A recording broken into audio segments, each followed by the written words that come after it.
Welcome to the Snowpark series by Angela Harney, Session 10, Snowflake Snowpark Query Stats. Watch all videos in this series in order to complete an entire solution for Snowpark. Angela Harney is a data engineer with extensive years of experience and is certified in Snowflake.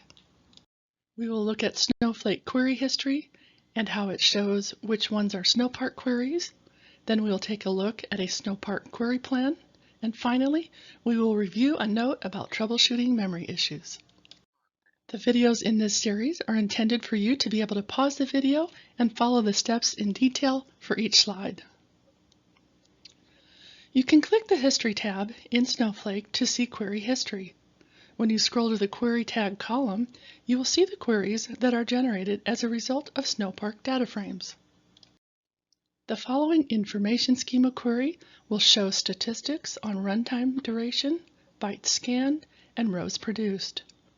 You will want to run this query in the database that you created.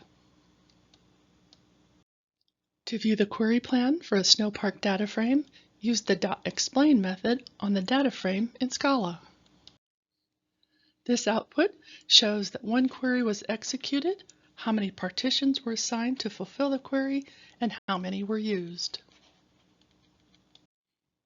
For more information on the Snowpark query plan, you can review the Snowpark docs. If a Snowpark query runs showing too many nested queries for a single statement, you can optimize the queries for your data frames by changing the sequence of how they are put together in order to utilize fewer partitions to execute the queries. If you get an out-of-memory error on the JVM, you can add a flag on the Scala command in the run.sh shell file. The shell file can be used to run the Scala applications from the command line.